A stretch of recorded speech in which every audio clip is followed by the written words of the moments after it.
So thank everyone for coming. I'm just going to talk for a few minutes about why we're here and who we've got here. In 1902, the famous trial lawyer Clarence Darrow told a group of men held in Chicago's Cook County Jail, "There should be no jails. They do not accomplish what they pretend to accomplish."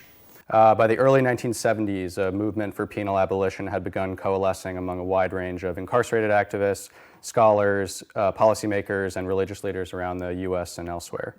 To some, abolition almost seemed like an inevitability. Writing in a decision involving prisoners' rights in 1972, a federal district judge named James E. Doyle wrote, "I am persuaded that the institution of prison probably must end. In many respects, it is as intolerable within the United States as the institution of slavery." Since then, of course, the global prison population has only skyrocketed, with more than 10 million people behind bars worldwide. And amidst this boom, abolitionists have only hunkered down further. By the late 1990s, a new call emerged to stop states from building more prisons centered in California and led by Ruth Gilmore Wilson and Angela Davis, among others. In 98, Davis and Gilmore, along with a group of people in the Bay Area, founded Critical Resistance, a national anti-prison organization that made abolition its central tenet, a goal that was dismissed at the time as utopian and naive. And yet, here we are at this moment in time when prison abolition, not just reform, is actually gaining some traction. In 2015, the National Lawyers Guild passed a resolution supporting prison abolition. In Chicago, abolitionists fought for and won the first ever reparations package for survivors of racist law enforcement violence in the US. And recently, the 60,000 plus member Democratic Socialists of America formally endorsed abolishing imprisonment and policing. And just the other week, none other than Ruth Gilmore herself received a glowing profile in the New York Times Magazine. Prison abolition as a movement sounds provocative, but it's hardly idealist or absolutist. For more than half a century now, abolitionists have led campaigns to end solitary confinement, the death penalty, to stop the construction of new prisons, eradicate cash bail, as well as pushing for universal health care, economic justice, and developing alternative modes of conflict resolution that don't rely on criminal punishment. As the late Rose Braz, a longtime staffer and member of Critical Resistance, once said, "A prerequisite to seeking any social change is the naming of it. In other words, even though the goal we may seek may be far away, unless we name it and fight for it today, it will never come." So we're very lucky to have a great panel of people today to discuss all of this. We have here David Gordon Scott, who has taught criminology since 1994 and is now a senior lecturer in criminology at the Open University in Milton Keynes. His main research areas include the ethical and political foundations of penal abolitionism and critical approaches to prisons and punishment. His books include Against Imprisonment, 2018, Why Prison, 2013, and he's currently co-editing the International Handbook of Penal Abolition. And he is presented in front of many parliamentary committees in the House of Commons. Next to him, we have Kelsey M, a workshop facilitator, anti-carceral feminist organizer, and writer based in London. She works with more groups than I could possibly list, but to name a few, she's an organizer with CAPE, the Community Action on Prison Expansion, a network of grassroots groups fighting prison expansion in England, Wales, and Scotland. She's a coordinator for Cradle Community, which brings together activists and creatives fighting for collaboration and learning. And she delivers workshops on criminal justice alternatives, anti-racism organizing, creative activism, and more. Next to her, we have Marcia Rigg. Ms. Rigg was thrust into activism after her brother Sean, who suffered from severe mental illness, died in a Brixton police station in 2008 after prolonged restraint by a group of officers. Since then, she has been organizing through the Sean Rigg Justice and Change campaign, as well as Inquest and United Families and Friends campaign, tirelessly advocating around issues of mental health and police violence. She's met with the police department, the IPCC, and numerous government officials and spoken everywhere from Birmingham to Harvard. Next to her, we have Leroy Smith, who is the author of Out of the Box, a memoir documenting his upbringing and his 20-plus years in prison. The book takes readers inside the box that is the British prison system today and analyzes all the social, political, and personal forces leading to his incarceration. He's given talks at numerous youth centers, schools, and colleges, including the City University of London, and he's written for The Guardian, among other publications. Let's give them a round of applause.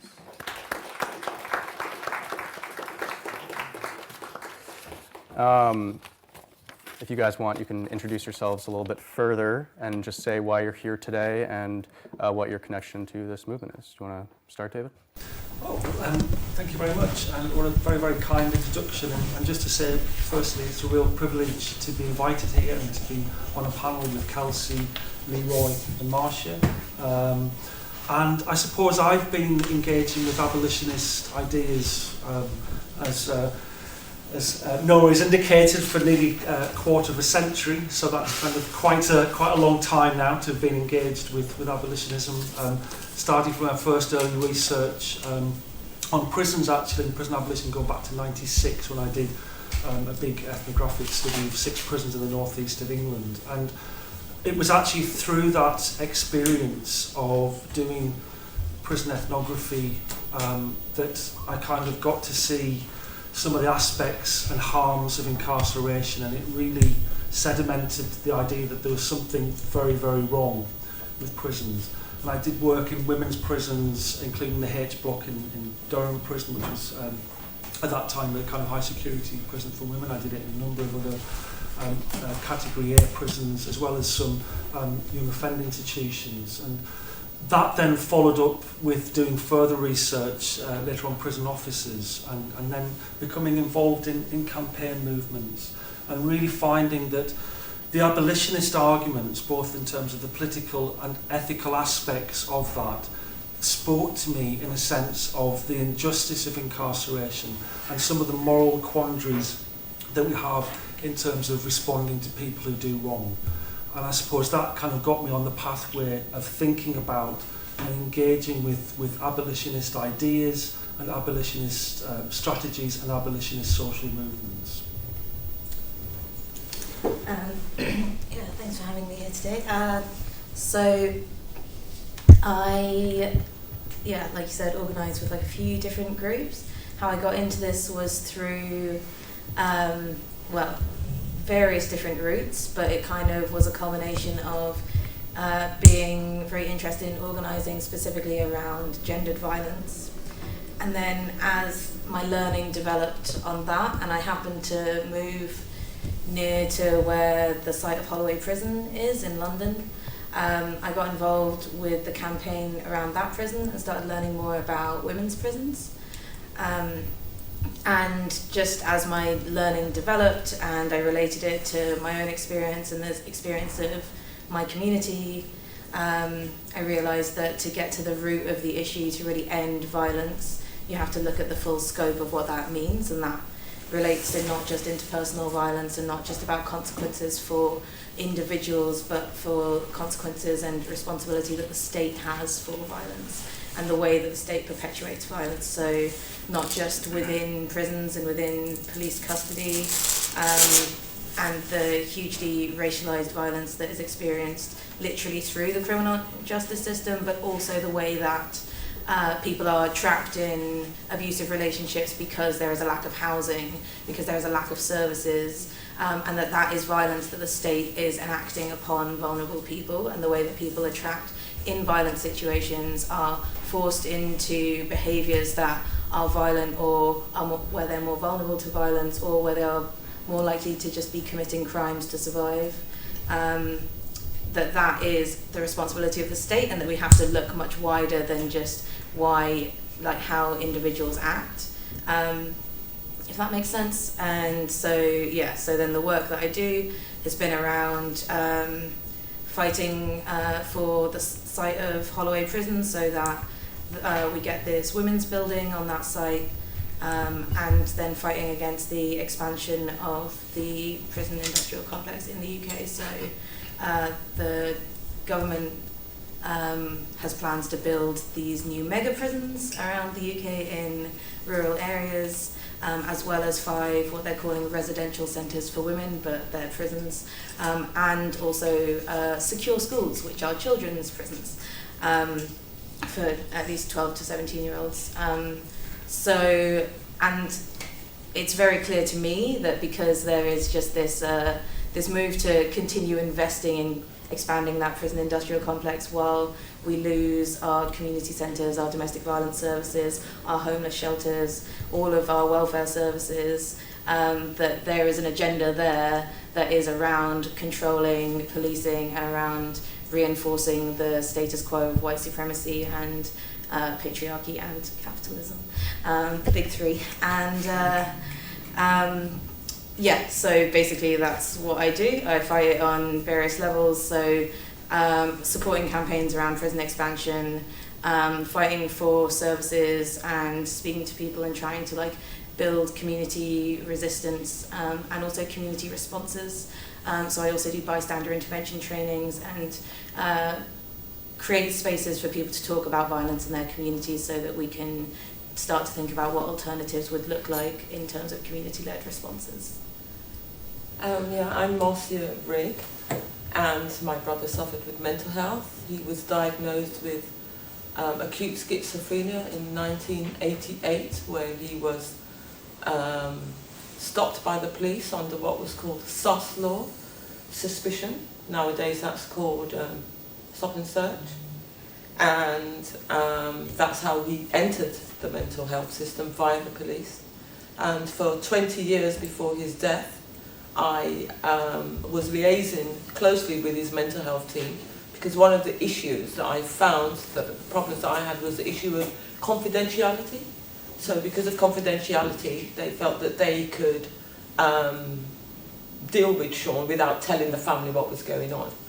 And I know that in the 70s and the 80s, when we had uprisings, as they otherwise called as riots, but we called them uprisings, and they happened because of deaths in police custody, where there were deaths. So there's been thousands of deaths in the United Kingdom, not just in the United States.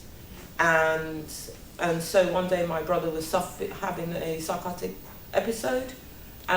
He was in a place of safety because he was at home in a hostel that was like a halfway house where he lived, where there were other mental health people there, some people suffering with mental health, and the police refused to come.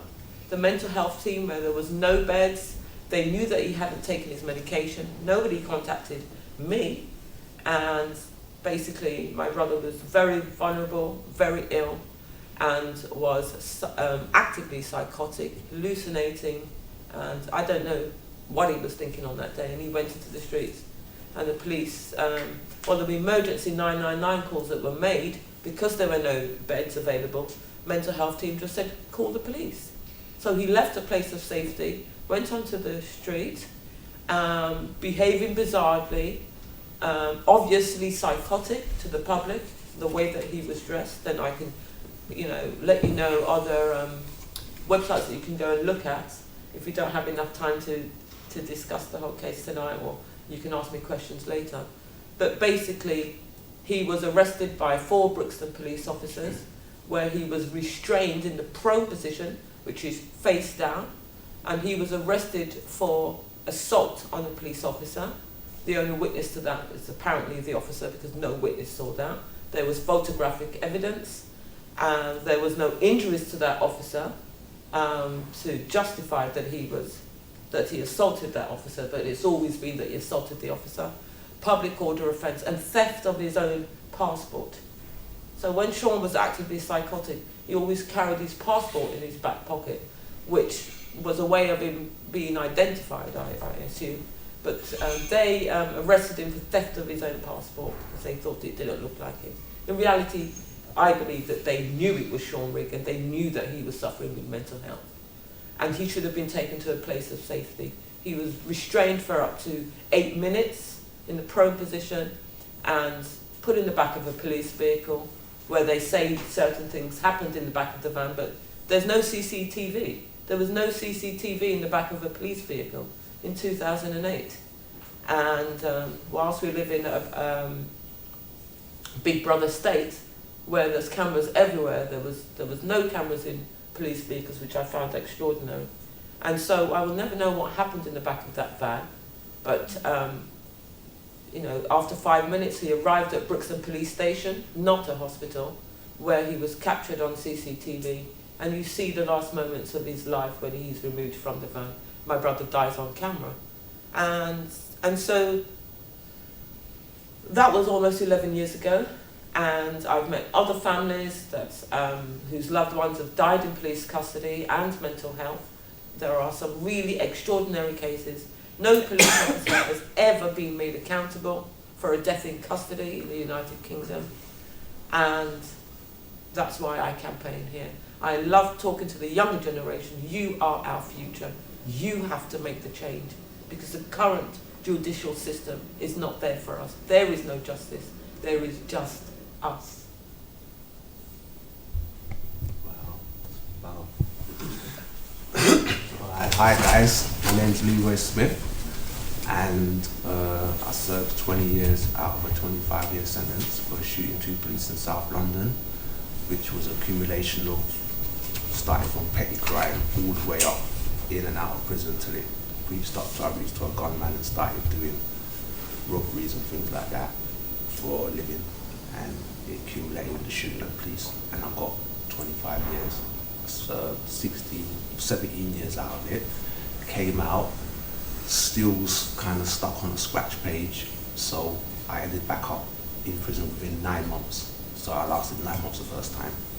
Got charged with another charge, conspiracy to rob, and I had a trial. I got not guilty for that, and then by the time I was released, I'd served 20 years in total, and that was in May 2014. And I just said to myself, it can't work because the maths, I'm getting old, this time's moved on, and I've just messed up my life basically, and I have got nothing to show positive or to do positive or what can fix anything. And then people saying to me, why don't you write a book, why don't you? And I sat down for a year, wrote the book myself, published it on Amazon, and then it just started to open doors, and I started to do talks in youth clubs, then universities, and then I got opportunity to star in a documentary, Gun Number 6, which has been nominated for BAFTAs now. So it just started to percolate, and gradually I've got my own charity, and I decided to try and do things personal, because the government, you can't rely on them to fix everything. So I prefer to just work with one child at a time, what I can manage, and make sure that it gets done properly, rather than to just go along with some status quo, what's this today and tomorrow it's something else. So basically, apart from the fact that this is Oxford, which would obviously bring me here, I want you guys to be able to glean as much as you can from me about what it's really like to be in prison for 20 years. Basically, that's it. Thank you so much, everyone. So the question I want to begin with is kind of a simple one, but I think given how expansive and widely misunderstood this movement is, we should start by just answering what exactly is it that we mean by penal abolition? Anybody can feel free to start. Yeah, I suppose if I was to sum up penal abolitionism very, very briefly, it would be an argument that the penal law and the criminal law is actually ineffective and counterproductive, that it actually makes things worse, and that what the abolitionists are kind of arguing is that what we need to do is to abandon something which is dehumanising and something which is actually leading people down the wrong pathway, and to actually promote quite radical alternatives and different ways of engaging in terms of dealing with wrongdoing, but also more broadly in terms of human society. I would say there are a number of different abolitionist perspectives. People come from it from very different philosophies, very different experiences. But abolitionism entails, at the very least, various different elements of a social movement, and people engaging with that through radical social movements and also kind of ex-prisoner movements. It's also something which is an ethical element to it. There's a certain ethics around this, and when I take the phrase penal abolition, that's always different from just focusing on the prison. It's looking at the penalisation, it's looking at the punishment and the very rationale of the punitive logic, which is kind of highlighting the penal abolition element. So I think there's an ethics, and there's also a political side to it. There's a form of political engagement and political strategy, and that will differ among different abolitionists, but I think more broadly those things would be things that many abolitionists would actually find agreement with. And also the system, how it's set at the moment, the government, that is like a threat, just a thing like you'll go to prison and they will always make sure there's a cell there for you no matter what. And they're spending 40 grand a year, £40,000 to keep someone in those conditions. And once you get in there, it's a free for all. So you're on your own. If you can't survive, you're in trouble. And that's what it is. And there's no rehabilitation or proper things what can help you for when you get outside. So it's a pointless exercise. They're just storing you up there instead because they can't actually kill you, and that's it. Because some people will never ever do get out. So that's a pointless scenario. Full stop. Doesn't even make sense, but it happens every day. And for me, I believe that prisons and mental health systems are basically modern day slavery. They can't lynch you anymore on a tree, so, and they can't chain you up anymore. But we have handcuffs, yeah, we have police chokes, police restraints, and prisons and mental health institutions. They're basically money-making business, and it's just modern day slavery, as from what I can see. And there is no rehabilitation. They're just, like, for instance, in the United States, they're put in prison. There's many young black men that have been in prison for years that have not committed an offence, and it's basically a factory where they're earning, making things in a factory that's, you know, like Victoria Principal, for instance, not Victoria Principal. They're literally, literally some companies are franchising into prisons, and because it's free labour. It's free labour. It's just modern day slavery, literally. Yeah, I think if we think about what are the narratives that we're sold about, like, the purpose of prisons, right? It's about protection for the public, it's about rehabilitation, it's about there being good and bad people, and something about, like, you do something bad, you deserve to be punished, you've got to pay some kind of debt to society, right? But there's, like, literally no evidence that if you were to take someone who is violent and to subject them to isolation and further violence, that they're going to come out of that experience any less violent, right?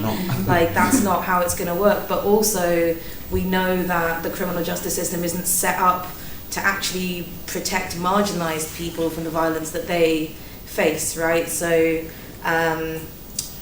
if the conviction rate for rapists is like 6%, and it never gets anywhere really near above that, if it's not rapists who are in prison, who you know, if there's like an idea of who should be punished, that's not even them. So, like, that's not the purpose that it's serving.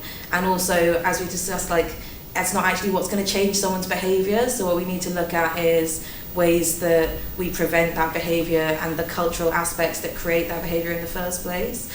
And also, like, about healing, right? So having a perpetrator go to prison doesn't actually heal what the victim has been through. And when we talk about justice, right, like, you know, even if you manage to get a conviction, we're still left feeling like, well, so now what? It's not enough. You know, like, So where's all the support that you need? Then when someone, you know, I know someone who, if someone's parent gets murdered and then that person gets, you know, 3 or 4 years in prison, you're putting that child's pain on a time limit, right? Like, that's how much it's worth. And, like, if you're not over it by that time, then, you know, that's on you, isn't it? Like, it just doesn't, there's no justice there, it doesn't equate. And I think we often don't finish the thought of, like, I want this person to suffer or be punished because they hurt me, and, like, so what is it that person needs, right? Like, prison, it doesn't answer that question. So basically, it's basically economic, and people who are in tight situations, they ain't got money, and they're using methods to make money which ain't good for them. And even I did the same thing. But if no one ain't showing you no other way, and the way that you're going on, what's not good for you is working, you ain't stopping, because you're getting your 10 grand a day or whatever it is. You're living your life, and until it goes wrong and you're in the handcuffs, or you're flying down the road in a double Cat A van and it's not even stopping for traffic lights, much less, that's when you realise, whoa, this is different now, you understand? And you're going to go to a place Well, if you can't hold yourself together, you're not making it out of there, and they don't have to let you out. There's not no thing like I can't do no more. Can I go home now? I've had enough, or cry. It's not happening. Yeah, you're coming out in a body bag, or you're coming out on your 2 feet. Yeah, and that's it. It's a tight situation, and it's got no humanity involved in it whatsoever. And if you're supposed to be in some better situation after being in prison, right? How come there's no housing, there's no employment? Why is it so hard once you have a conviction to get a job, and to get yourself into a different situation? You're so likely to be homeless when you leave prison that you're going to end up offending. And that also brings mental health. Exactly. Right. So basically, once you get released, Yeah. like me personally, I was took from the Belmarsh prison by handcuffs to the hostel. And then they was more interested in coercing me and making sure I did what I was told. I had a surveillance, the highest level, so it's like 24/7 undercover police watching you, and they're armed. So if you make any funny moves, you know how that's going to end up. So right now, the only energy they're interested in is you come home at this time when we tell you, or you go back to jail. You go there when we tell you, or you go back to jail. Everything is or you go back to jail. And now, June the 10th is my last signing ever, and I've finished my whole sentence. And my probation, she said, "Oh, we don't know," because I was going to bring a TV crew to the probation and really put it on them properly. And my probation officer said, "Oh," she said, "the manager, we don't know if he's going to like that." I said, "Tell him to recall me." Do you understand? Because there's nothing left he can do. And that's the power they're living with. You've got public office and you're using your power like that, you're going to become a bit of a sadist yourself, because you're just using it to bully people every day, and that's what you got over people. And the people are coming out broke, no business, no company. All of what I've done, public, like the book being published and owning a publishing company and making it all happen legally, is a hard trek. It's not like an easy thing, and not anyone could just jump up and do that. So 9 times out of 10, people are just stuck, and then they're staring like rabbits in headlights, starving, pride, want to have a life, a future, your kid. You might have anything as a pressure.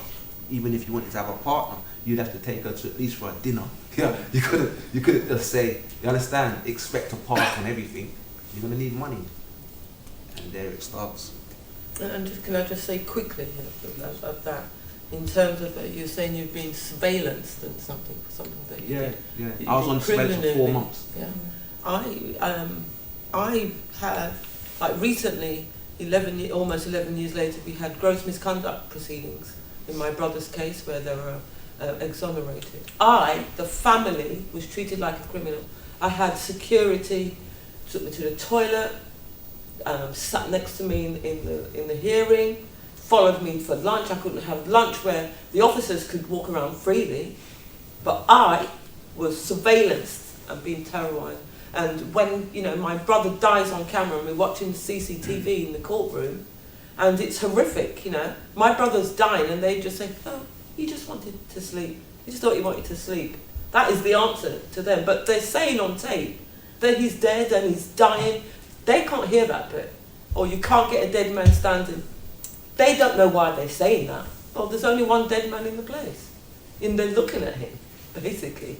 And the family's traumatised, but we are the ones that are treated as criminals, and the officers walk scot-free. How can that be? I can tell you, Mum, what it is this. The system is a system that can only work that way. Because otherwise, them same officers are not going to be interested. Why are you going to come to work and get locked up yourself? That don't make sense. No gun police has ever been locked up for nothing. They can put something in any one of you. Yeah. And nothing even. I'll tell you now, they are not going to go to jail for one night. They're going to go right off the case, what happened, and that is it. Probably next week they got their Glock back again. That's promoted. The real. And they can't have it no other way, because it wouldn't work otherwise. That's why you can sign an official secret act when you become an officer. You understand? Because you've got secrets now, and your secrets are with the state. You understand? And they're going to make sure you're safe because you're their agent. And that's the reason why. The thing is that it's one rule for them and one rule for us. So they can do all the criminalities, and they rape, they do fraud, you know, they do murder, they do all these things, and they don't go to prison, but we do. How can that be? I've got a document on my phone, and if you see all of the officers was on charges or what's been charged, robbery, Yeah. theft, Yeah. 80 grand, big money, you know, assault, murdered wife. Yeah. One, if you, I'm not joking, it's on my phone right now. Anybody wants it, I'll I've seen WhatsApp the it to you. documents. Yeah, and that is real and is genuine. So, and there's some of them still on duty because they need them.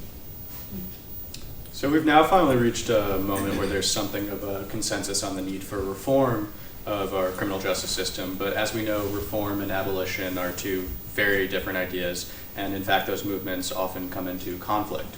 So I guess I'm wondering, why is that exactly, and what are the potential harms of reform? Well, maybe if I start on this, because I think this is probably the crux question for many people today when it comes to prisons and the criminal process more broadly. Why would you call for abolition when surely what we want is to address some of these problems that have already been highlighted about addressing mental health issues, addressing poverty and so on and so forth? I suppose where we start with this argument is to recognise in the first instance that our prisons are the reform prisons. As Noah mentioned right at the top of this discussion, the prisons as they have currently been constituted in this country and also the United States started to emerge around the 1780s through to the early 1800s. Prisons existed before that, but not in the way that they're constituted today as places of reform and rehabilitation. And their early name, of course, was the penitentiary, to make people penitent. The idea of a reform prison and the idea of penal reform go hand in hand with this idea that prisons can be special places that can, first of all, destroy the old criminal life and then somehow give birth to a new law-abiding personality. Now, what prisons have proved incredibly effective at doing is the first. They've been incredibly good at destroying human life. They've been incredibly good at destruction. We don't need to look at the number of deaths in prison to actually, which go back historically, because prisons have always been places of death. They've always been places of suffering, and they've always been places of violence, almost kind of mirroring the points that we started with in the first overview of the violence issues, the kind of issue of death and the issue of the long, prolonged suffering. Now, the idea then that we can come along and suddenly change these institutions which have long histories of being places of violence, suffering and death, you might well say, well, let's try and reform it, let's try and change it. We've had 200 years of this. Our current state of our prisons, or the prisons, they are an appalling mess. We have issues around self-inflicted deaths, substance use. The media are filled with atrocious stories of violence and corruption. Even just this week we had the Guardian revelation of the number of prison officers who've been dealt with in terms of corruption case in the last few years. Prisons have been through this process of reform. Now, I might disagree a little bit with what Noah said in terms of that dichotomy between abolition and reform, because I think that there isn't so much as two different elements. It's almost a continuum where the more humanitarian reformists who are arguing that we can make changes right now would be looking for policy initiatives here and now. Abolitionists would probably be saying, well, you know what, that's really nice, and wouldn't it be great if we could reform our prisons? But the history is against the reform. The very role of the prison, it subverts problems, it subverts issues. We have this issue earlier talking about the notion of slavery. Well, you have the dichotomy or the problem in prison of idleness and forced labour. You have the problem of prisons of failed education, because most people who end up in prisons have great difficulties reading and writing. Prisons have never been very good at educating or training people. They've actually been much better at actually getting people through to turn towards vice and criminality, because the very nature of incarceration is criminogenic. to get through and survive in the prison place, you cannot do things in terms of a wider kind of society. You can never teach people how to live in freedom in captivity. That was the words of Alexander Patterson, one of the most well-known prison reformers, who himself, by the very end of his career, the person who invented the Borstals, which then later became youth offender institutions, the very leader of the prison commissions through the 1920s, 1930s, which were the people who ran the convict prisons and jails in the United Kingdom, came to the end and said, we need to abolish the term prison.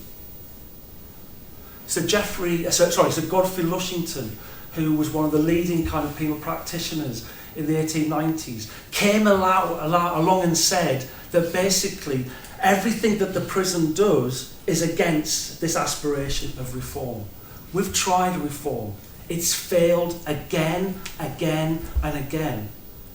There is no easy fix to the crisis of prisons, because prisons and the police are all about controlling particular segments of the population and not about responding effectively to crime. If we wanted to respond effectively to crime, we would look towards more victim-orientated approaches. We would look to actually dealing with survivors and their experiences. We would look to interventions that we know work. The prison has a 200-year record of failure, and I think that's long enough for that experiment. And I would also add to that in terms of the police, like for instance, the IPCC, the Independent Police Complaints Commission. So initially that was the Police Complaints Authority, the PCA, which was the police that were investigating themselves into deaths in custody. And families... Super reliable. Yeah, exactly. Families, I mean, how can that be independent? Well, it didn't say independent then, it just said the Police Complaints Authority. And they were the ones that investigated themselves. And there were so many deaths that families had campaigned that should be reformed and that it should be independent. And so we then had, on the 1st of April 2004, April Fool's Day, we had the Independent Police Complaints Commission. But we're not able to depend on it, because what happens is they employ ex-police officers. So they're still investigating themselves. And they are the ones that front the case, specifically in high-profile deaths like Mark Duggan's death, Azelle Rodney's death, Jean-Charles Menezes, Sean Rigg, Hillsborough, so many, okay? And it was the same pattern in all the cases, even though the mitigating circumstances, the incident is different. The way that it was investigated was the same thing. Like, they don't interview the police officers. How can that be? When it's an ordinary member of the public, for instance, you're not going to be able to sit in a room full of people and discuss your statements. They're going to interview you immediately under caution, but not police officers. They're allowed to collude, get their statements of fact. It took them 7 months to interview the officers. Sean died in their hands, at their feet, literally. And they didn't interview them. Why not? Well, they've been treated as witnesses and not suspects, and we need to interview the witnesses first, the hostel staff that were frantically making the 999 calls, the public that were made 999 calls, the public that witnessed the restraint and so forth. They were all interviewed within hours on video, right? But once he got in the van, because he was fine, he was not injured, he was bare-chested, he walked on the street, there's cameras, okay, he was behaving bizarrely, he was in and out of traffic, he was a danger to him and a danger to the public, because he was unwell, he wasn't a criminal, yeah? But when he came out of that van, he had injuries, he was dying, he did die, he was dead in less than an hour, yeah? He had injuries on him. How can that be that, the officers can get away with it? So I fought and said, we need to get rid of the IPCC.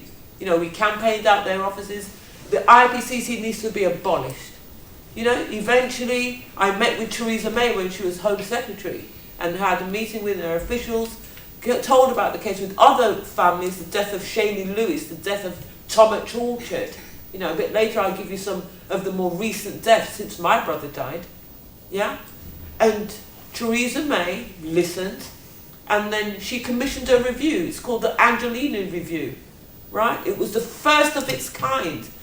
I set precedents where I got cameras in police vehicles, and officers can't just retire easily, because I felt that I needed to change the loopholes. It wasn't good enough for one officer to go to prison, because there's too many loopholes that they can use, and that's where I targeted alongside the case. I daggered them left, right and centre with all judicial reviews and the media campaign, and they didn't know what the hell was going on. That's what I did. And so then they bought the IOPC. So they did what we were all campaigning for, and they got rid of the Independent Police Complaints Commission and brought the Independent Office of Police Conduct, right? They've reformed it. Really?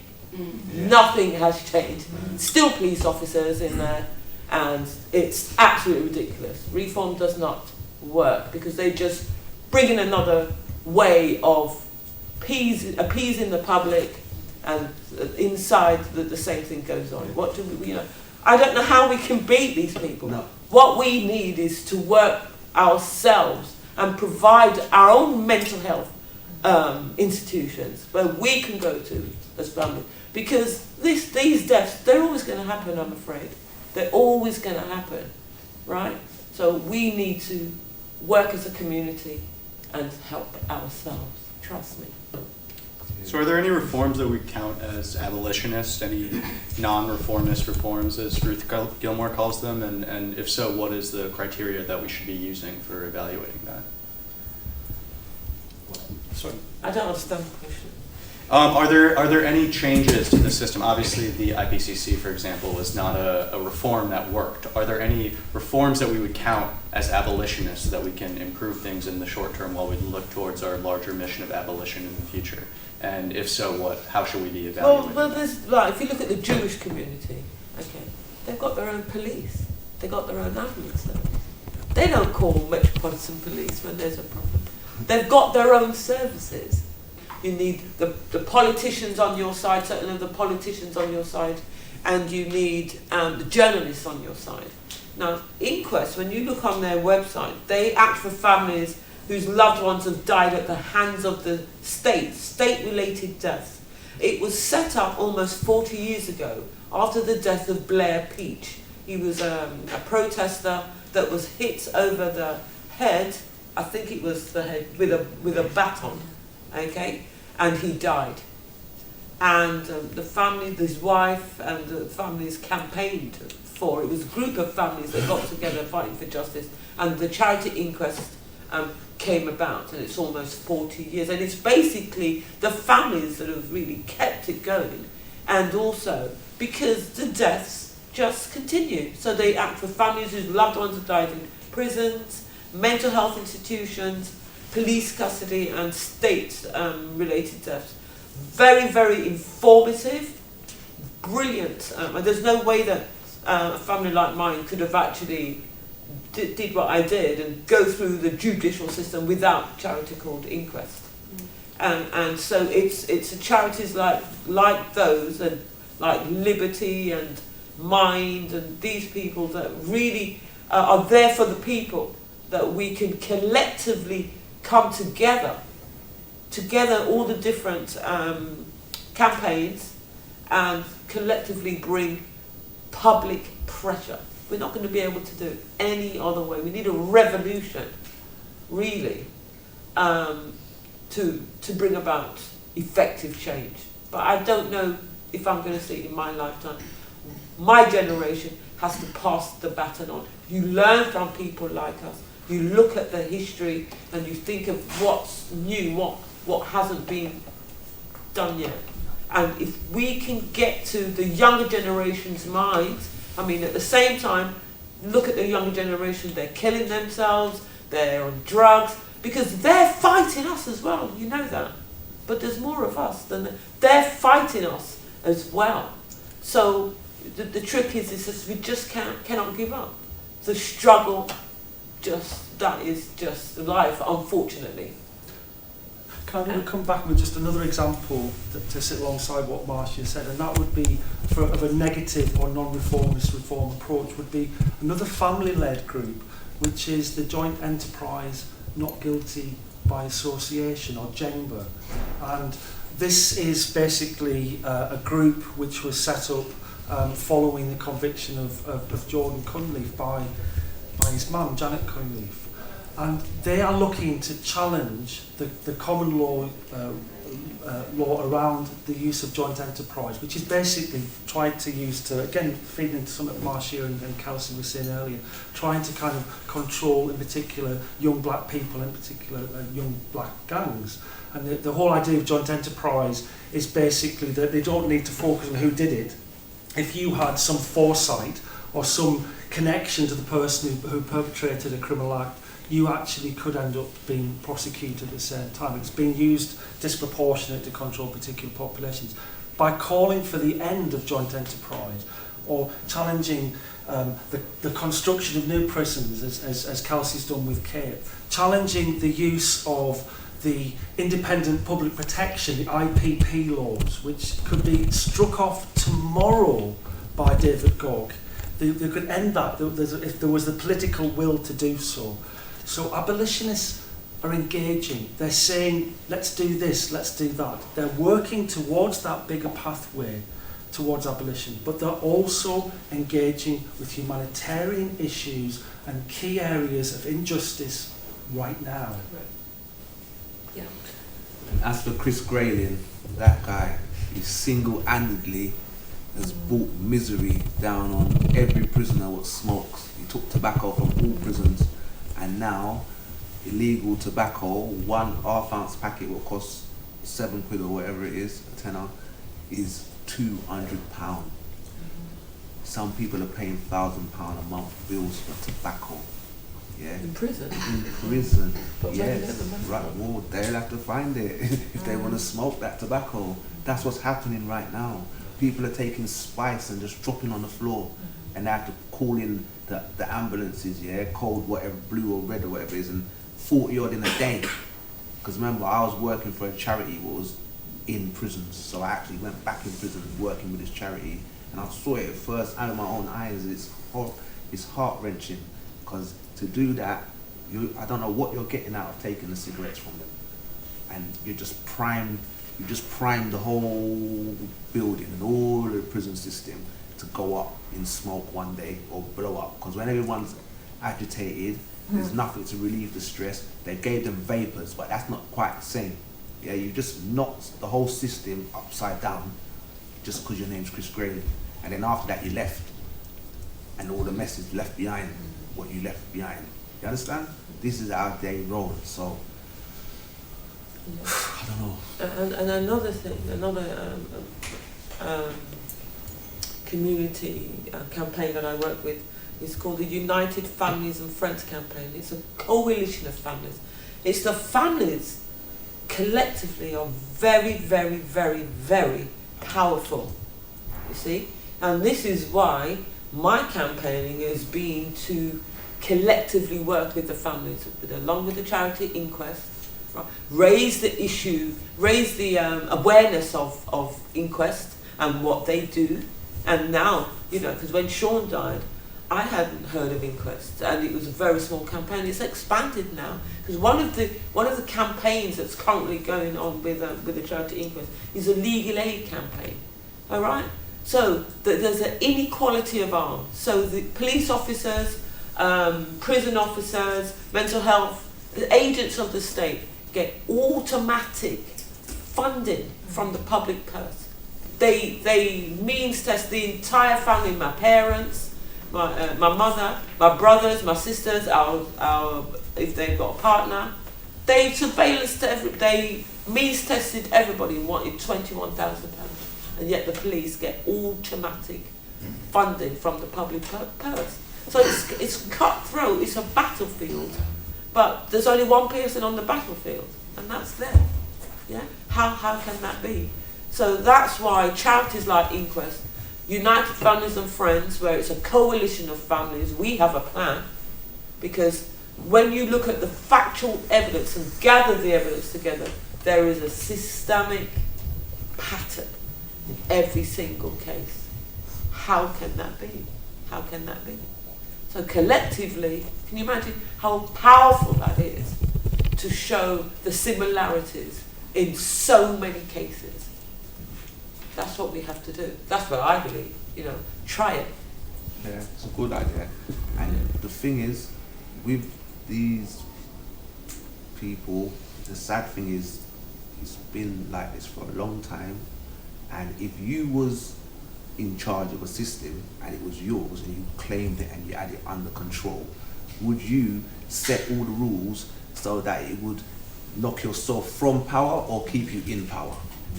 You'd make it so it keeps you in power. So when they're playing with you, doing this, review, this, that, that's all part of the game, and the legal aid tricks, all them tricks.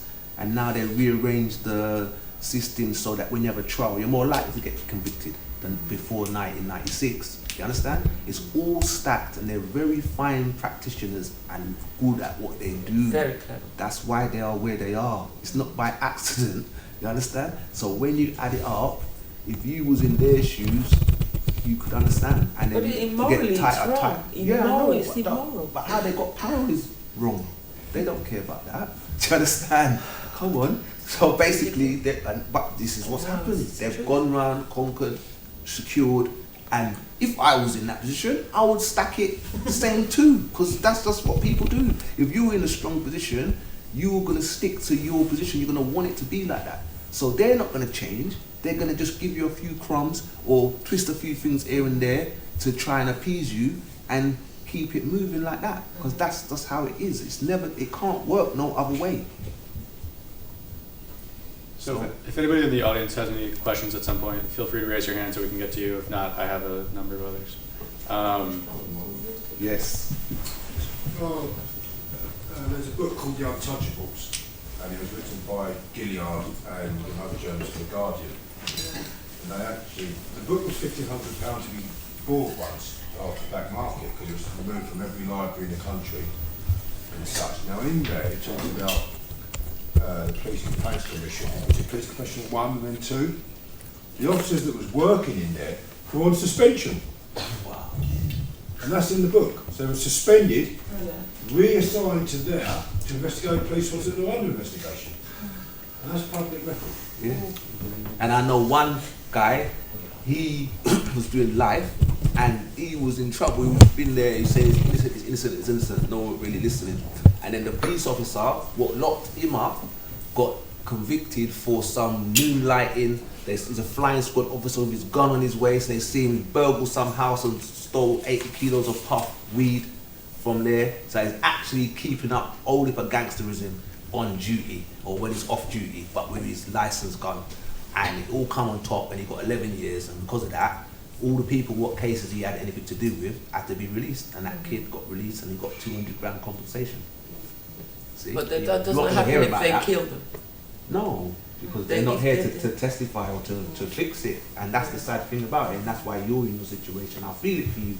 And it's sad because your thing ain't even like your brother was doing crime or this and that. He actually was ill. So that means they should have had some compassion. But it's not geared up for compassion. It's not that kind of party. They just say how much bodies we got and that's it. They do all sorts. They remove body parts. They give you decomposed bodies, right? To get rid of the medical evidence, as far as I'm concerned. They kept my brother for 7 weeks. When they gave us in for burial, you can recognise him. Listen, they said that the body belonged to them. So we couldn't even look at him. Yeah? The body belongs to the state. Tell my mother that. When we fought to go and see him, he was behind locked. Class is seized by the state. I mean, it's deeper than you all believe. Yeah, It's traumatic. It just made me think there of the case of Janet Alder. Oh my God. And I mean, Janet's brother Christopher Alder died in Hull Police Station back in 1998, and it was became quite an important case because a lot of it was caught on camera. In fact, there was a rough justice programme called Caught on Camera. Injustice. Yeah, and there was Injustice Film as well, which was kind of then, and Janet talked about this for many, many years, but there was many things that went wrong there. She was placed under surveillance, but the worst thing is, and it's just made me think of this, was that they kept hold of her brother's body for more than a decade after he died, and they actually gave Janet the wrong body to bury. Oh. They buried a 77-year-old Nigerian woman, and he was a 36-year-old shopping man. Former parachief. That fought for this country, the Falklands War. And they gave the wrong body. And that Nigerian family wanted to bury their mother in Nigeria, which is our culture. And the government would not give them a visa. They argued for like nearly 12 years to get a visa to take their loved one and bury them in Nigeria. So they thought that their loved one was in the mortuary, okay? But they didn't give them the visas because they must have known that it wasn't her body. I forgot her name, right? You've got to Google this case, right? Eventually, they had to bury the body here. And so what happened is, a member of that family wanted to put a headscarf on her. And so the rest of them are at the cemetery, and somebody went to the mortuary, a member of the family went to the mortuary because they wanted to put a headscarf on it. And when they pulled the body out, it had Christopher Alder's labels on it. So they knew Christopher Alder was lying on a slab, for 12 years or whatever it is. And it's just... Yeah, and Janet indicates that actually she felt that actually they'd used him in terms of kind of for training. Oh, yeah. So various parts of his body had been cut and so on and so forth. So this is the kind of the way in which people... This is England, not the US. And the level of contempt for victims of state harm and their families and their loved ones and the brief. And these are cases which actually I'm sure Marcia could go through and talk hundreds of them because they're happening all the time. We've highlighted a couple here, but these are not just kind of cases which happen every so often. No. We could go through many more. I'm telling you, there's hundreds. Over 1,700 people have died in police custody. Yeah, not even. Yeah, not in prisons and mental health institutes, in police custody. Yeah, since 1990, I think it is. Yeah. I must say, it's not. I don't think it's just because of colour. Because if we was all over it, the indigenous Cockney people what was living in it, they will be getting it. Because it's about poor people. So it's poor people and people who ain't got what they got, and they don't want you to have it. So I'm going to reel the names off for you later on and tell you. That's what I know. It's true. So it's also like something that's really important then is like also to understand that prisons don't just affect like the person who's imprisoned, that it's like the entire family and community that is affected, and that a huge amount of kids end up going through the care system because of their parents being imprisoned. You're much more likely to end up in prison yourself if you have a parent who's been imprisoned, but also that then like something else about the conditions within the prisons is that so like part of your punishment is like you're supposed to receive what's called equivalent care in terms of medical care when you're in prison, but you do not, and that is not part of your punishment. But there are entire prisons that don't even have a diabetic nurse, and therefore cannot treat people who have diabetes within the prison, and that like people have died because of that. And people are given limited amounts of information about their own health when they're expecting treatment or appointments or assessments, And just like wanted to like make That's that point security. about because there's often such bureaucracy They within don't the want you to prison know that when you're gonna go. they don't want you to know where you're going to go, but even the guards often, like, they can't access that computer, so that person who can access that computer with all the information, you know, they're not there today, so, oh, you're just being whisked off to hospital, and they're not even going to tell you what for. And, like, things like that happen to people that we've been supporting all the time, and it's just another way that it shows, like, people are being dehumanized within this system to this extent that is not being talked about. You know how they look at it? They look at it, well, we do all that and burn everyone's heads out, they won't want to come back. That's the way they look at it. But another thing that they're doing As is if you they're have a actually choice. bringing police officers onto mental health wards. So a person is having a psychotic episode, the death of Shaney Lewis, yeah? He was a voluntary patient, his parents brought him to a mental health. He had an episode. They took him to the South London and Maudsley. They left him there. Within hours, their son was dead. Yeah, 11 police officers came in because he wanted to go home. The staff called the police into a place of safety, a hospital.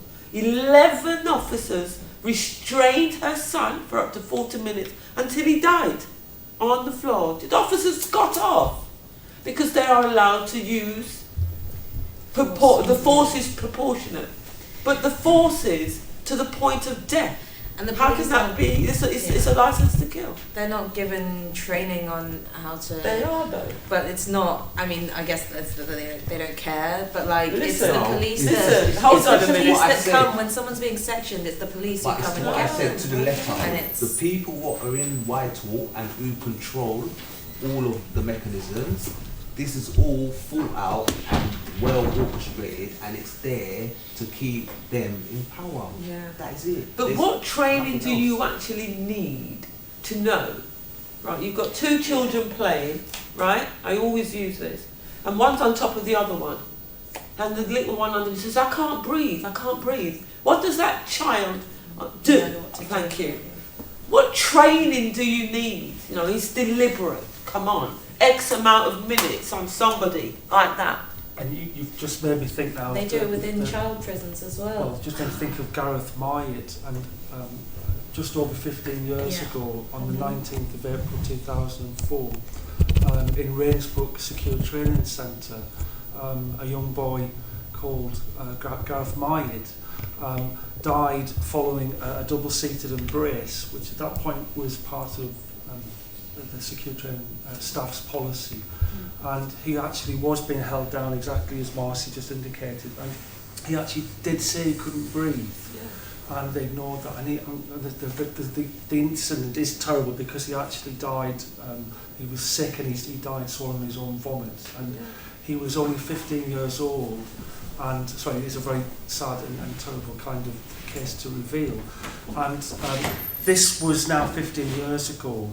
And this is kind of something which we still have secure training centres. We still have various different forms of restraint. Lessons will be learned. Only a few months after that. And Gareth was a very small, fragile boy. He was held down by 3 members of staff. He got upset because they'd taken his mum's telephone number, the only one he had. That was what it was all about. Only a few months later, in August 2005, we had, 2004, we had the death in Hassickfield Secure Training Centre in County Durham of Adam Rickwood, who was 14-year-old and the youngest person to die in state custody for over 100 years. He'd been punched in the face because at that point they had a nose distraction way of inducing, and this, we still have pain-inducing restraints in secure training centres. There's currently a review by Charlie Taylor of these, even though it's been found many, many times that pain-inducing restraints are totally immoral.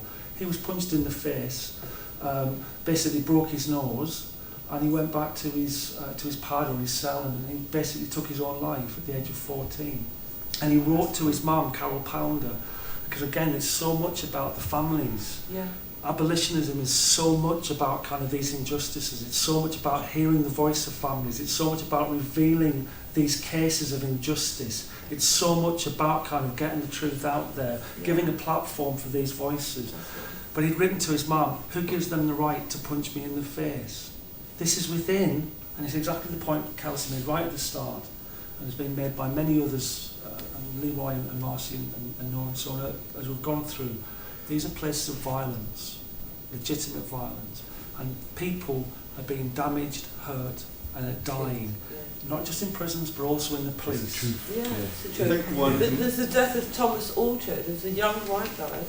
It's a current case, right? And Thomas Orchard, and he suffered with mental health, was taken up by the police, brought into a police station. They put a restraint belt around his face so he couldn't breathe. Yeah? Really? And you know what a judge recently said, because that family, this was after Sean died, and it went for manslaughter, they got off, and then it went for health and safety, first time where they admitted, they pleaded guilty to health and safety. The judge recently, just a couple of weeks ago, said he cannot be sure that the belt actually caused his death. Really? You put a belt or something around your face, around their nose and mouth, for X amount of time, you're telling me they're not going to die? That's supposed to be designed to stop people from spitting. But what I know is now they've got the hood, they put spit hoods after that case. Whatever which way, unfortunately, and as painful as it is, I might make it sound blasé. It's stacked like that for a reason. You understand? So the same way how people can be in another country and decide who must be the president in Venezuela, and next man can just pop up and say, I'm the president from nowhere, some fool, and then all people can jump up and just say, yeah. If the people shook it, they would have rolled with that, and now their country will be in bits. This is what really powerful forces do on Earth. That I don't want no one else to have no nuclear weapons. They want to be the only people with it. You understand? So when they got all the nuclear weapons, they can decide how this thing goes. You understand? And they dictate social media and mainstream media, drip, how they want you to be. Yeah? So when you're being a street person and you're wanting this and that, it's because it's been drip to you, and you think it's some big thing when really it's not worth your life or nothing, when you could be doing with some education and reading a few books, but you don't know that. Do you understand? So the only thing you can do as young people is get knowledge and look to change it full stop, unless you just want to try and fix a few things to live comfortable. Because if they're in charge, it's always going to be this way around. Think of our generation. No other way. Yeah. That's the only way. But there is a bit of difference as well, because we have online campaigns, because this thing is global. True. Yeah?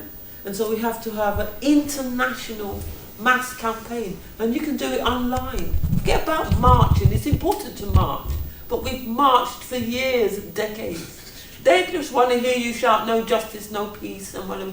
The marches are important, but you've got to have different forms of campaigning. Yellow vest, all these ones. Yeah. And online campaigning, these little gadgets on our back pocket, the mobile phones, are brilliant, because you can record them. It doesn't make any difference at the minute, because you can see on video that they've killed them and they still get away with it. But anyway, people are waking up.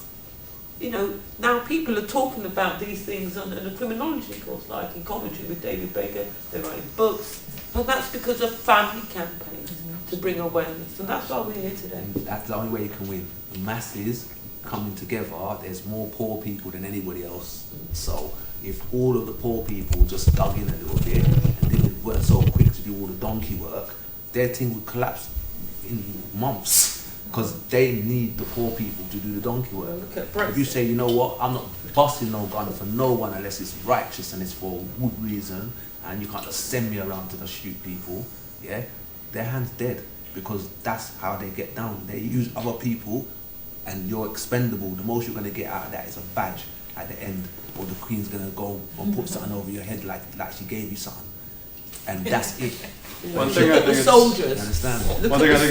important to bring up is how under austerity, police become sort of catch-all solutions to all of society's problems.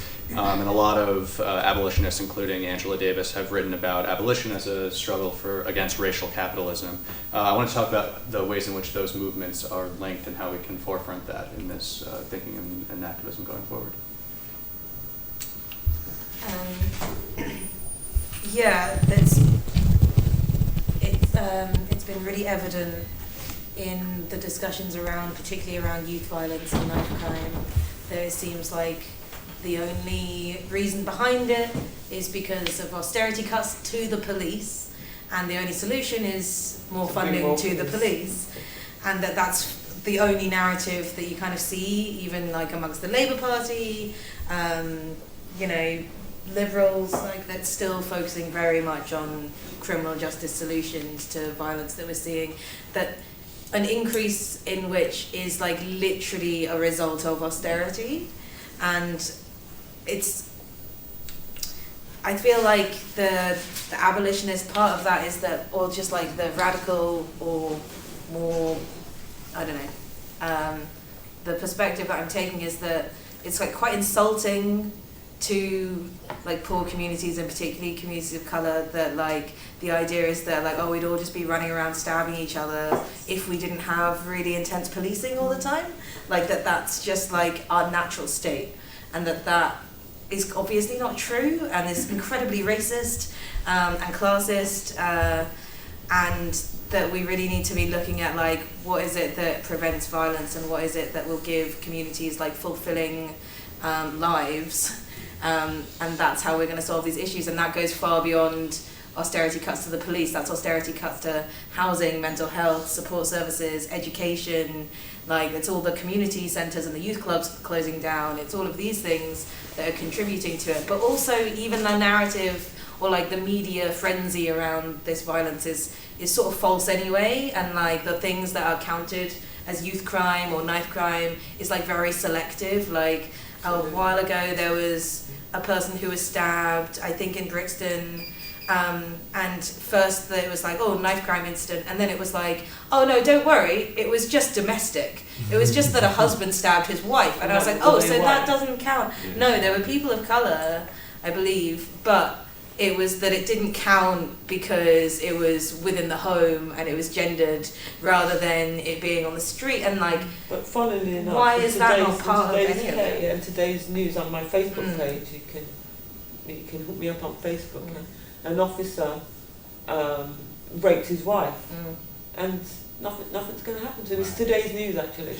Yeah, so that's the other thing, right, is that like when we look at just violence in that way, they're not looking at the accountability of the police, and like that if you bring more police into those communities, that's going to be an increase in violence because it's an increase in state violence. But like, we have who friends joins the police? I mean, Yeah. who is actually going into the police? Anybody can join the police. You know, I don't think they're looking at who they're actually employing. That's what they need to be looked at. Because I don't think that they're investigating what their background is, where they bully. Do people just join the police because they can do the criminality? The police are the biggest gang in town. Yeah. They are the gang. Yeah. They've got on the Queen's uniform. They can do whatever they want to do. Yeah. So who are actually being employed by? Who are our agents of the state? That's what we need. Basically, I want to talk about the youth crime, but let me just quickly help with that one. So, it's poor people who ain't straight criminals. Their house is kind of straight. You understand? There's not really no criminality in there, but they got low income and they say, right, I'm going to join the police and get a 35 grand a year. Yeah, it's like does a good job. Right, and then you just go into it, and by the time you're into it, and you just become one against people because you're police now. Yeah. That's that.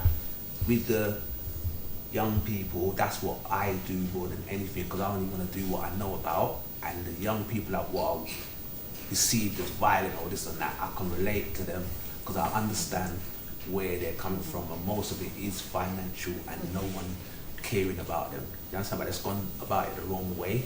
So I got an app called Out of the Box Community Effort. It's on Google Play Store.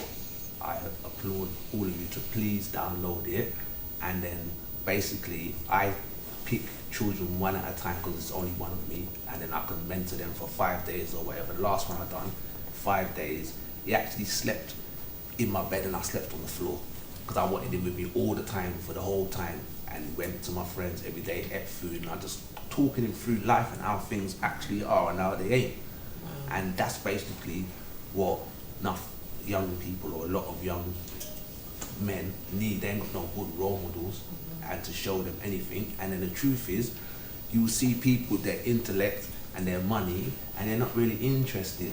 They'll walk past you or turn their face because they're not really interested. But then when something terrible happens, all of a sudden, oh, we're all together. We're not all together because you were driving past me 5 minutes ago. Yeah, we're not all together. It's a myth.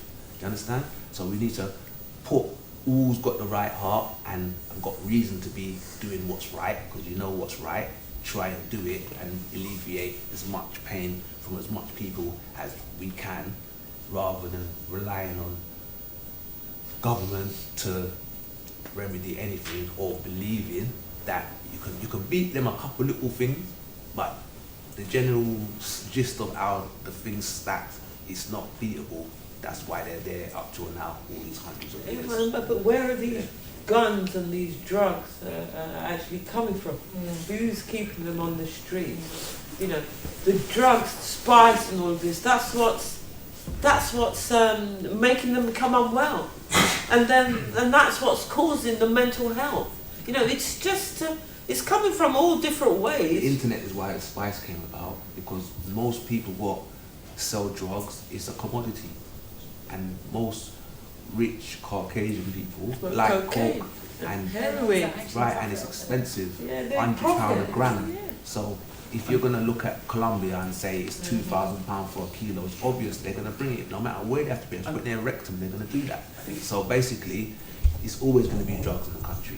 Spice is on the internet, and you can just buy it. It was like a fertilizer or something, and I don't know what someone who decided they would smoke that. But they did and decided it can get high, and that's gone to where it's gone, and that's not made for mankind, and that's not made for no person, so it would do that to your mind. I think what kind of, and this actually taps into everything that I think we've done so far. I'll bring it back to the austerity point in 1 minute.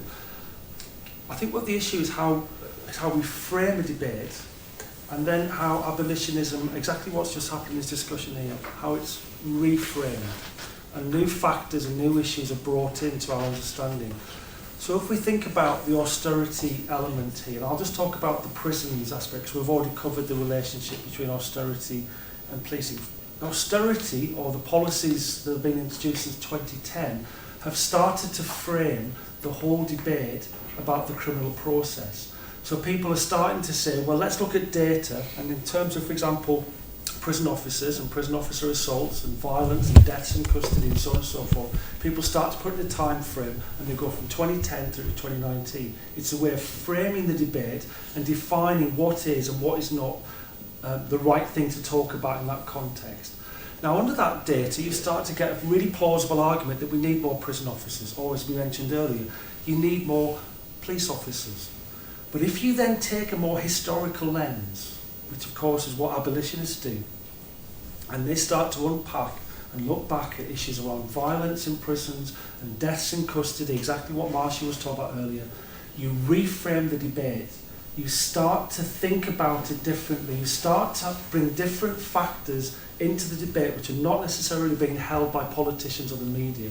You start to question some of the assumptions. This works in terms of issues around violence and violence by children, and how you can reframe it by talking about the real extent of violence in society. You look at the number of avoidable and premature deaths that adults cause, that states cause, that the police cause, that the prisons cause, that welfare policies, when they have been cut back, cause. In terms of all these different elements, you start to reframe the debate. You start, and this is what abolitionism is constantly arguing for, to look at the different elements that have been marginalised and removed, and to not be trapped in this historical moment of the last 10 years. But if you look back... That's exactly how they do it though, isn't it? And then Separate reform comes in. It's all different, so you can't see the whole picture. Yeah. What we've got to do is bring in the whole picture, and it's as clear as day. And if you do that, reform Everything. suddenly doesn't look very sensible at all, because actually it's been happening before this period of time. It isn't just about this, it's about class power, it's about issues of state violence, it's about issues that go to the very heart of our society and the very way in which we live. And that is something which in the criminal process, prisons and policing, reflect those broader structural dynamics of power relations. We only have time for one more question, so I want to turn to the audience for this. Chelsea, I believe you had one from before. Sure. I just wanted to see if somebody else wanted to ask a question. Hi, my name's Chelsea. I study criminology here at Oxford. So my question is really about the filling in the gap. And the reason I say there's a gap is because oftentimes I'm going into classes, I'm reading books, like I'm reading my Angela Davis, I'm reading my Ruth Wilson Gilmore, right? I'm reading my Foucault, like I'm in there, right? I'm in the pages. And then one of my cousins calls me from Florida in a jail cell, like, yo, can you call your mom to wire me, blah, blah, blah. And she told me to call you because your pounds changed to more American dollars and my bail was blah, blah, blah. And it's like suddenly everything I was reading in that book becomes, almost feels pointless. So I'm asking, as y'all came to Oxford and we're here studying, we're students, and sometimes you can get so caught up in the ideas and this freedom dream, and then in real life it just feels like, what am I doing? What can I do? Please, I don't know. let me answer you. Let me tell you what you do, my child. This is serious. What you do, you study till you can't study no more. And every day you're super polite and you're super nice. And you just keep plodding along until you get to the top. You don't give up. Top. When you're at the top and you've been endorsed by the system, then you've got a platform. Now is the time to open your mouth. Do you understand? So when you get to the top, I'll be listening out, and you can make differences because you're clean. But I've also found that people that do that, like for instance Doreen Lawrence, she's done a lot of work, but she's now in the House of Lords, she's a baroness. As far as I'm concerned, to a certain extent, she's gagged. Yes, but I'm not saying to her to be involved in the House of Lords. That's part of the system. I'm saying be at the top of what you do. So get all the paperwork you can get, go and get the highest job you can get, go and get the most paper you can get in the toppest circle you can get, and then just do right deeds. That's it. If everybody did that, it would rebalance before you blink. You understand? And that's the truth. But also in the meantime, 50 years it would be different. While the system is changing, we've got to work together as a community and provide the services ourselves to our people, because we have the skills, and that's what we have to do in the meantime. There's no other way, because all they could be doing is killing us, is killing us, is killing us. So we have to work together, black and white. We're all the same. Death has no colour here. You know, we're black people, we suffer because of our skin. Yeah? Because of that. So it's disproportionate. It's just a story of our life. You know, we don't know anything else. But they do it to the white working class too, right? They don't use they use more force on us, yeah, and we but in terms of the death might be more traumatic, but the judicial system is identical. You're not going to get justice. You're not going to justice. You're not getting justice. You're not getting. None of us in here are going to get justice. None of us. And so that's why we have to unite. They want us to be fighting, yeah? Muslims and this, Brexit, it's all part of the nonsense to separate us, and racism that was all made up. No, we're all humans, we're all the same, really. And we need to collectively come together and work as a people and provide the services ourselves, and that's it. Yeah, there's something there that's really important, right? Is that like we're not going to be able to abolish all of the prisons and create all of these systems in one day, and getting those calls is really hard, and some of this stuff can feel really theoretical at times, when we're either facing criminal justice or facing violence in our communities. And like that is really important to acknowledge. And sometimes some of the hardest people to speak to about prison abolition can be people like when they're in these moments, right? Because they're like, well, fuck off, like, like I need to be safe right now, what do we do? And that is all we can do is foster our relationships in our communities, think about what resources we can pool to create the support that we can. And it sounds like you and your family are trying to do that, do you know what I mean? Like maximizing the amount of money that you can transfer in whichever ways that you can, and having people to call, all of those things are part of that work. Yeah. And the more that we can expand that and bring people in and think about ways of creating mutual aid, like whether that's within our immediate community or whether that's through online. Online has been a really great tool to, when I talk about mutual aid, like this is just like a way of just like people sharing their resources. And it's not always based on like having to put out like a massive sob story or whatever. It can just be like, look, I'm not going to be able to make rent, and like who's got some cash, and like people are more giving than we think. Like when we create these communities, like we see that love and we see that sharing, but like it can be hard and it can be lonely sometimes, and like that is really important to acknowledge as well. I suppose, I mean, it's interesting you mentioned 3 books which focus on the politics of abolition in terms of Gilmore, Davis and political science and by Foucault. Okay, so that's interesting. That's kind of, that's, and of course what we've talked about, and certainly what Marcia and Kelsey were talking about with the politics of abolition and being politically engaged. But I think what Leroy was saying is maybe the path I'm going to just kind of follow a bit further, because that was more about kind of the individual and leads us to the ethics of abolition. And I taught, and actually the interconnecting things like mutual aid, which goes back to one of the first abolitionists, Peter Kropotkin, who writing in the late 1880s, himself a victim of both French and Russian prisons, was one of the first people to come out with a kind of abolitionist argument in Europe. And that was the mutual aid. He became very famous for actually his book called Mutual Aid, which took some of Darwin's ideas and then put it into that human nature actually is based on love and cooperation. But what Leroy was kind of indicating was what we can do as individuals, irrespective of our kind of engagement in terms of political activism. Of course, I think ethics lead to political activism. Of course, I think to be ethical, you need to be political. But what we can do from this very moment in our lives, every single person in this room, whether we can obviously aim for the top, as Leroy indicated, but we can also look to hollow out any sense of kind of blame and punitive logic that we have, and in particular, notions of judgmentalism. Because when we're talking about penal abolitionism, we're not just talking about the way in which the very notions of prisons are a total humanitarian disaster. We're not just talking about the violence incipient within policing practices. We're not just talking about the failures of legal aid in terms of the legal process.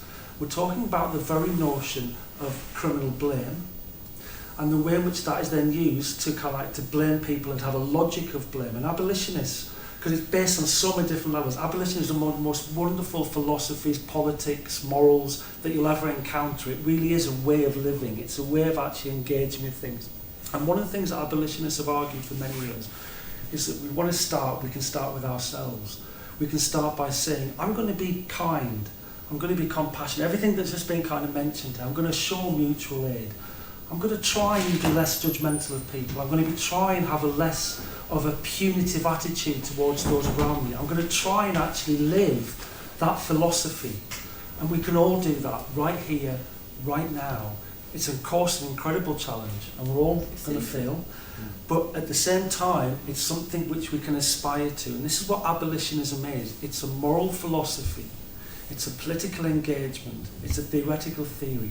Books are food for your mind. Foucault called books political interventions. He felt that by writing a book, you were also actually, just like Leroy's book, the work that you're doing, you're making an intervention into the here and now, because you're engaging with hearts and minds, you're engaging with the battle for ideas.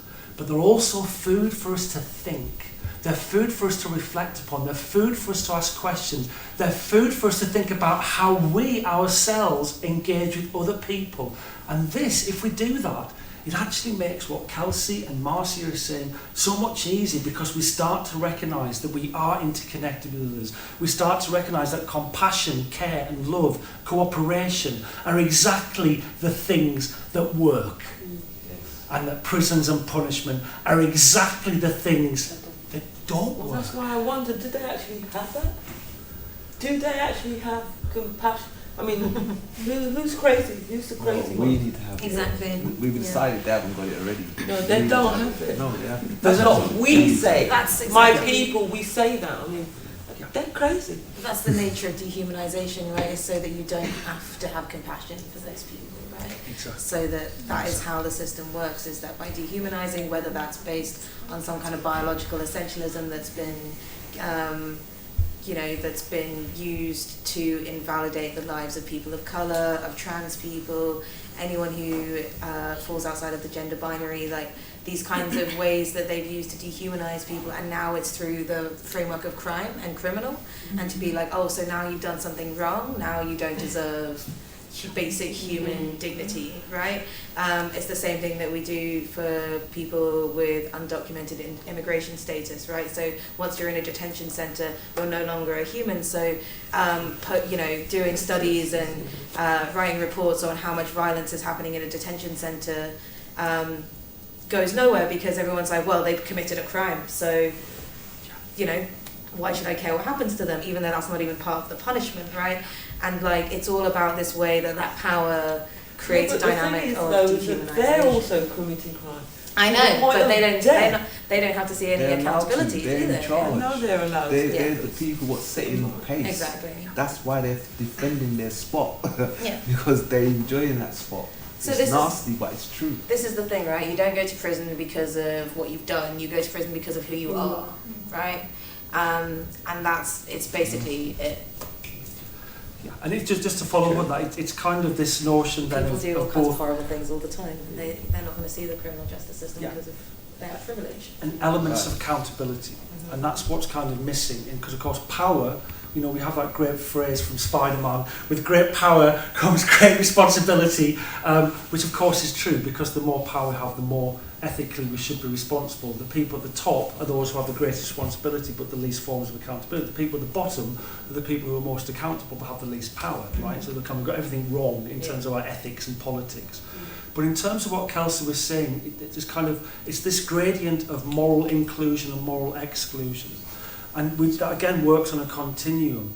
And when you have profound forms of moral exclusion, you end up with genocides. When you have mild forms of moral exclusion, you end up with moral indifference. Our penal system, our criminal process, is based on mild forms of moral exclusion. We haven't quite got as far as genocide and Holocaust in terms of, but of course, people have argued that the very same logic in terms of how we respond and label and dehumanise and construct people as other and different is actually very, very similar. Of course, it's on a continuum. And the fear, of course, is that continuum starts somewhere and it goes somewhere else, and we get those people become more and more othered and more kind of seen as a danger, and then more extreme solutions are presented. Prisons are largely about moral indifference. They're largely about neglecting and invisibilising the pain and suffering of those that contain within. And that's how people are able to justify what they do, because they no longer see them as people who should be cared about. They're worthless, they're devalued, they're no longer human as in the same sense, and deserving of the respect and dignity, exactly what kind of Kelsey's just said, in fact. But it's that sense of, that is how the moral indifference works, and that's how the state gets away with it. And it goes back to the very point of, if we're saying that prisons don't work in terms of rehabilitation, they don't work in terms of any of the justifications that they currently have, why does prison continue to exist? Why do we continue to feel that sense that prisons are an essential part of our lives? Partly because we're so deeply ingrained in terms of punishment as a social good, which of course it isn't. Partly because prisons and punishment have become synonymous. So when we start talking about prisons, we're often thinking more broadly about punishment, but prisons become the angle that we focus in on. but also, and this reflects, I think, said so many times by Leroy, Marcia and Kelsey, it's a distraction from the powerful. We've got a new enemy. We don't look up. We don't look at the harms of the powerful and the state.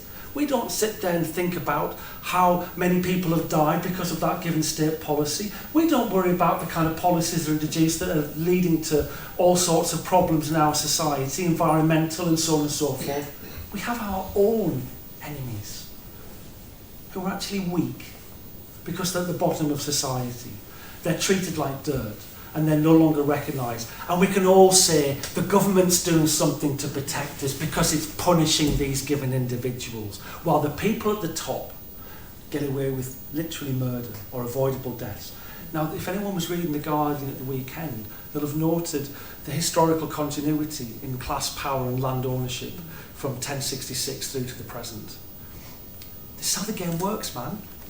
Right. This is how the game works. Now we're getting there. So. This, and prisons are part of that. Prisons reflect power inequalities, class dimensions, and other forms of structural hierarchies, and they also reproduce them. And that's a bit left functionalist, because of course it's mediated by all so many different things. But we can all see how that argument, at least in first of all, when it comes in our heads, you think, yeah, actually you've got a point there. It's probably a bit too crude, and it's not as simplistic as that. Of course it isn't, but at the end of the day, there's reasons why prisons exist, and they have nothing to do with crime. I think that is as good a note as any to end on. Can we just give a quick round of applause for our